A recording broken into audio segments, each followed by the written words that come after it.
One of Mayor-elect Zohran Mamdani's core campaign promises was fast and free bus service.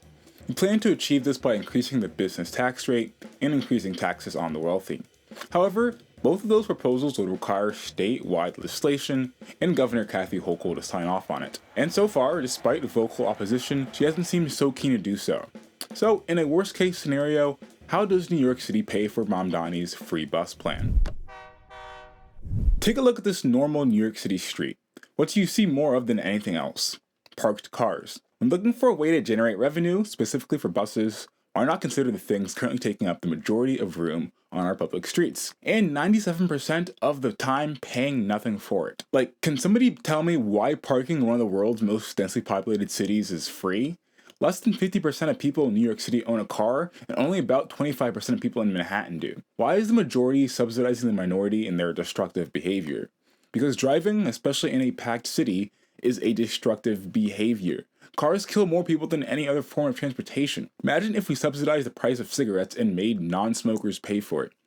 Not only would we be suffering from secondhand smoke, we'd be paying for it monetarily as well. People would be enraged, but the same thing is happening with cars. Not only are we losing public space to parked cars, sometimes days, weeks, months at a time, but we're subsidizing the storage of people's private property. I can't think of another thing where that's the case.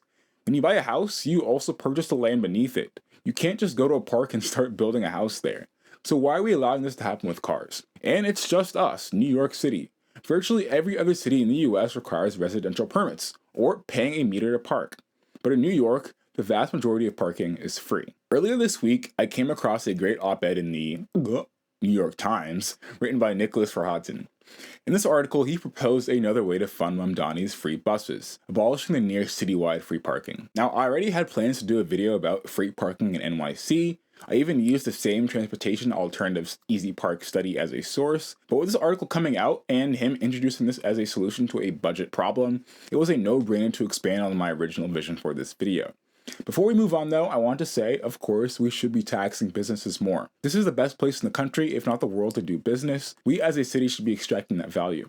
And of course, we should be taxing the wealthy their fair share. Right before I started this micro-mobile series, I did a video on just that. Warning, it's a tad bit long, especially for one of my videos, and there are a lot of numbers, but grab a bucket of popcorn, sit down, and enjoy the show. I don't think you'll regret it. I would really love to make more long-form explainer videos like that in the future, but those take a lot of work. Work I would love to do, but still a lot of work. But now back to the topic of this video, free parking, and why it shouldn't exist in New York City. Eliminating free parking is not about punishing people for driving.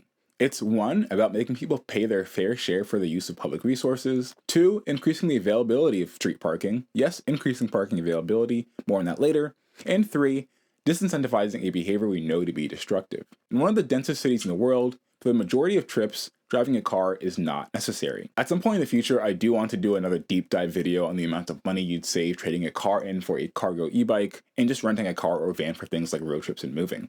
So if you haven't already, definitely subscribe so you don't miss that video when it comes out. But what do I mean when I say drivers aren't paying their fair share? They pay registration fees, tolls, and isn't there a gas tax? Yes, that's all true, but despite those taxes and fees, nationwide, the Highway Trust Fund, which is supposed to be self-funding, requires tens if not hundreds of billions of dollars in general treasury funds to cover their deficit.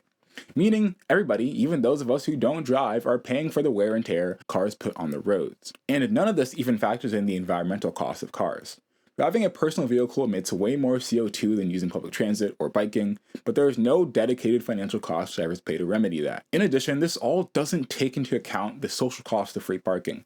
New York already has so limited public space, so if we're going to allow people to park their private cars, instead of things that benefit way more people like protected bike lanes, dining sheds, and even park-like open streets like the new Paseo Park, we should be collecting revenue in exchange for that negative externality.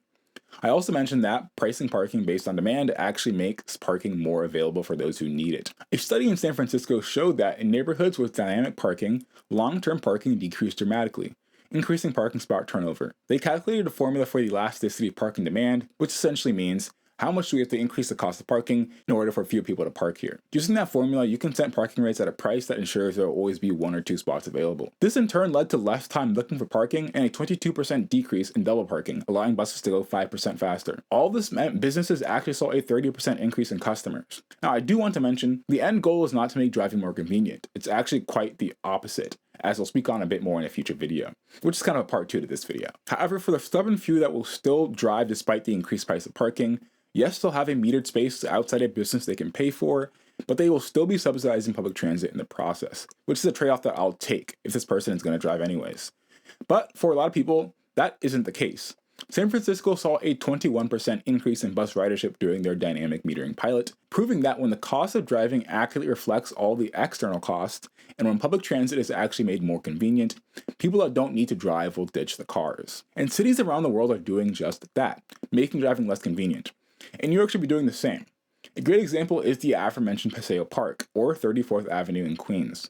The street isn't alternating one way, meaning every few blocks, the one-way street switches directions, ensuring people can't use the residential street to rat run or avoid traffic on arterial roads. In addition, the blocks directly in front of the 7 schools on the street are open streets, meaning that they are closed off to car traffic. This resembles the Netherlands' great system of dedicated streets, roads, and highways. In short, highways are high speed and cars only, roads are medium speed but don't have final destinations, all of those are on the streets. These are low-speed, shared streets meant to have final destinations, such as homes and businesses. Notably, the stroads we see all over North America do not exist because those are a terrible idea. They try to mix the function of a street with the speed of a road, making these probably the most dangerous piece of transportation infrastructure ever conceived by humans. The great thing about Dutch streets is that it's clear cars are a visitor. This land is pedestrian priority. This is the same reason why you'll see raised crosswalks and bike lane intersections. It signals to drivers you are encroaching on pedestrian priority land. Proceed with caution. But that's enough Dutch glazing. This is a video about New York, a place where whenever you try to do something good, people always respond with, well, how are we going to pay for that? And if you're currently asking that question yourself, don't worry, they've done the math. The Transportation Alternative Study estimates implementing dynamic pricing on metered parking in just the 25% most commercial corridors in New York would raise $4 billion a year. That doesn't even include revenue generated from residential parking permits.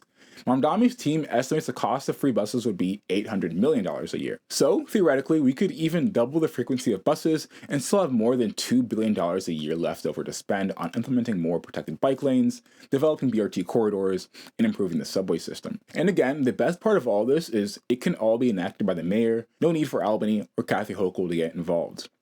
So this is all very possible. That's why I want to raise awareness of this plan. But what are your thoughts? Do you see any gaps I don't? Let me know in the comments down below, and don't forget to like this video if you liked it, subscribe to see more like this, and hype this video maybe? I don't know if that really helps, but my last 2 videos have kind of flopped. So if for some reason the algorithm hasn't shown you them, if you made it this far into this video, I think you'd like those 2 as well. Alright, that's enough pandering for one video. Thanks for watching. I'll see you soon. Goodbye.